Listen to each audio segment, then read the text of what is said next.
Hey everyone, welcome back to the channel. We've just wrapped up the 2025 fall trade show season, with everything from the big expos in Kansas City to media shoots and late-year online product drops. It's been a busy few weeks, and it honestly feels like the industry had its own unofficial product week. In that short time, we've seen a wave of new gear hitting the shelves, a new micro-compact pistol making its US debut, updated waterfowl shotguns, lighter defensive platforms, new optics, and carry gear for those of us who actually take our guns out every day. Instead of sifting through endless press releases and show coverage, this episode is your quick recap. We're talking standout handguns, long guns, and accessories, and I'll be breaking down what's actually worth the hype and what might just be new for 2025 noise. Let's dive in. The Derya DY9Z is a striker-fired 9mm micro-compact from Turkey, stepping straight into Glock 43X and SIG P365 territory. It runs a roughly 3.5-inch barrel, polymer frame, steel slide and barrel with a nitride finish, and a frame molded in color so scuffs don't go chalk white. The big hook is capacity and compatibility.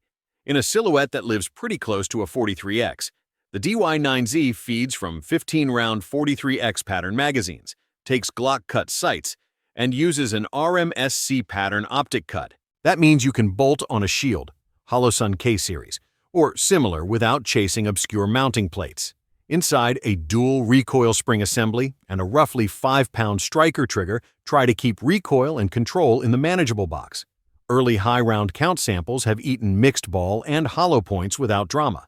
But there is no real long-term track record yet. In the market, this pistol aims at shooters who want modern capacity, dot-ready features, and Glock ecosystem support at a lower price point.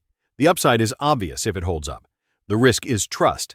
Micro-carry guns are not where most people want to roll the dice on a new brand. So for now, the DY9Z is more interesting project or second gun than default first carry gun. Ruger's latest twist on the Mark IV 2245 Light looks almost identical to the threaded versions people know, but the barrel itself is deliberately not threaded. Mechanically, it is still the same 22-long rifle blowback pistol aluminum upper, polymer 1911 style grip frame, 10-round magazines, and the one-button takedown that made the Mark IV line so popular. The reason for this variant is politics, not performance. In states that now treat threaded muzzles on semi-autos as an assault weapon feature, the old light models effectively vanished from the legal market. This configuration gives those shooters a way back in. You keep the balance, ergonomics, and general feel, but the muzzle no longer qualifies as threaded under the letter of the law. As a product, it is a classic compliance gun. In restrictive states, it makes sense as a plinker, trainer, or steel challenge pistol. In free states, anyone remotely interested in suppressors is better served by staying with the fully threaded versions. Strengths are unchanged. Mark IV virtues: cheap ammo, low recoil, friendly ergonomics, and simple maintenance. The built-in compromise is that the main selling point is it passes a bad law, not it shoots better than the others. At the premium end of rimfire sits the Volquartsen Mini Mamba TF. It uses the Ruger Mark IV firing core, but swaps the factory upper for a Volquartsen match assembly with a short, threaded zists and fluted barrel of about 3 inches. That length is chosen so that most standard 22-long rifle loads stay subsonic, giving you a genuinely quiet, suppressed package without buying exotic ammo. The bolt is DLC-coated for smoother cycling and easier cleanup, and the breech face is hardened to shrug off the abrasive filth that lives in bulk rimfire. Combined with Volquartsen's barrel and trigger work, the gun behaves much more like a small race pistol than a casual plinker. In terms of audience, this is for shooters who already own a basic 22, have already filed paperwork on a suppressor, and now want a dedicated, tuned host. The strengths are accuracy, suppressor optimization, and build quality that reward heavy use. The weaknesses are price and niche. You are paying serious money for something that will rarely be anyone's primary defensive handgun. So you have to be honest that this is a want, not a need. The Beretta AX800 Suprema is a next-generation 12-gauge autoloader built for serious waterfowl and wet weather hunters. Instead of a traditional aluminum receiver, it uses a reinforced technopolymer shell designed to run with little or no oil in the action, aiming to solve the age-old problem of lubricant turning to sludge in freezing or muddy blinds. Beretta's B-Link Pro gas system is billed as faster cycling and cleaner than typical competitors. And the Stelium Pro barrel carries a long forcing cone borrowed from their competition line to help tighten patterns with modern steel and bismuth loads. Around that core, the gun adds recoil reduction hardware, interchangeable cheek pieces for optics users, updated pads, enlarged controls, and a mix of camo and all-black finishes. Price and positioning drop it firmly into the high-end semi-auto slot alongside guns like the Benelli Super Black Eagle and premium Browning offerings. The upside is a package that, if the claims hold, runs softer, faster, and cleaner. In ugly conditions, the potential downside is cultural. A lot of hunters are not yet sold on a polymer receiver shotgun at this price. The AX800 will have to survive several hard seasons in the marsh before traditionalists stop eyeing it like a science experiment. The Akkerkut Magnum over-under aims to give 3.5-inch Magnum capability without the price or preciousness of a European heirloom gun. It is a 12-gauge OU with 3.5-inch chambers, a tungsten Cerakote exterior, and a synthetic mossy oak stock designed for real abuse in blinds and boats. The smartest design choice is the mechanical trigger, where many budget OUs rely on an inertia system that needs recoil from the first shot to reset the second. A mechanical trigger will still move to the next barrel, even if the first shell is a dud or a very light load. For hunters who cannot afford to lose a follow-up because of a bad primer, that matters. A car, as a brand, sits in the second tier but improving Turkish space. You do not get the old-world finishing of a Beretta or Browning, but you also do not pay for it.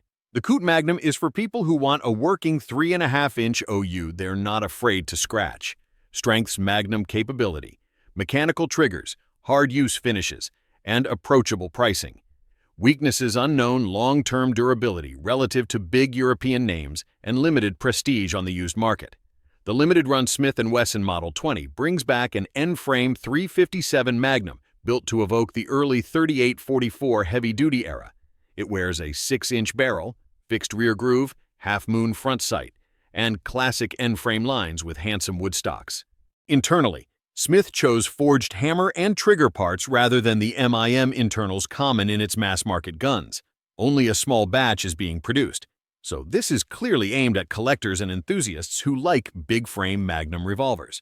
As a shooter, it delivers exactly what that crowd expects: manageable recoil for a 357, a long sight radius, and a simple sight picture that works with traditional 38 special or mid-weight Magnum loads. The catch is that fixed sights are fixed. If the gun is regulated for one load and you insist on something very different, you do not have the adjustment range of a target rear. Strengths here are feel, heritage, and build choices that nod to older production standards. Weaknesses are price and practicality. You could buy a more modern, more adjustable revolver for pure defensive duty, but that misses the point. This is a gun people buy with their heart first and justify with their head later. The Texas typewriter from Black Collar Arms targets shooters who treat the Ruger 1022 as a Lego set. It is essentially a monolithic receiver and chassis system that accepts standard 1022 barrels, bolts, triggers, and magazines, but locks them into a much stiffer, more modular core. By combining receiver and forend into one rigid piece, the design aims to reduce flex and tolerance stacking that can hold back accuracy on heavily modified rimfire builds. On the back end, the chassis is shaped to accept AR-15 stocks, braces, or similar furniture, so builders can configure rifles, braced pistols, or SBRs. Fully built guns can come in under 4 pounds, which is extremely attractive for plinking, steel challenge, or small game hunting. The typewriter does not compete with a basic $300 1022. It competes with other high-end chassis and full custom builds. Strengths are stiffness, modularity, and full compatibility with the huge Ruger rimfire ecosystem. Weaknesses are cost and complexity. New shooters who just want an inexpensive 22 would be wasting money here. Experienced builders finally have a purpose-built foundation instead of endlessly rebuilding factory receivers. Guns are only half the story. Several of the most interesting late 2025 releases live in the gear that wraps around them. This guy is a chassis system that turns a SIG P365 into something much closer to a miniature PDW. The ultralight version uses a reinforced polymer chassis and keeps the bare shell around 8.7 ounces. Drop in your P365 fire control unit, slide, and barrel, and you end up with a compact package that still weighs far less than any real carbine. The signature feature is the spring-loaded rear unit, which deploys into a brace or stock configuration depending on how it is set up and what is legal where you live. That extra point of contact dramatically improves control, especially when you start stretching the gun past typical pistol distances. A forward mag position lets you stash a spare extended magazine on the chassis itself, turning it into both weapon and ammo carrier. For roles like glove box gun, backpack gun, or compact home defense setup, the Raider concept makes a lot of sense. Upsides are better hit probability, more stability under rapid fire, and serious firepower in a tiny footprint. Downsides are price and regulation. You have to spend real money for a quite specific niche, and you must be absolutely clear on the current brace and SBR rules before you configure one. The furniture line goes after AK owners who want modern function without giving up wood and steel aesthetics. The system uses an aluminum core for strength with American walnut on the outside, plus M LOK slots where you actually need to hang lights, lasers, or bipods in practice. That means you can run a white light and support gear on an AK that still looks like an AK from across the room instead of a plastic science project. It competes with Magpul, Zenitco, Midwest Industries, and other modern AK furniture, but with a different visual language. Strengths include solid mounting points, better textures where your hands grip, and a result that feels like a classic rifle updated for the current era. The obvious weakness is cost. On a platform many shooters view as a beater or trunk gun, high-end furniture will always be a tough sell unless the owner is already deep into the AK rabbit hole. The Zerotech Vengeance 1.8x24 LPVO represents the broader push to make 1.8 optics a mid-range default instead of a luxury. Built on a 30mm 6061 T6 tube with fully multi-coated glass and an etched, illuminated reticle, it is designed to run on do-everything AR-15 and AR-10 builds. The reticle combines a bold outer ring for speed at 1x with a more precise center aiming point and hold marks for distance. At low power, it behaves a lot like a red dot.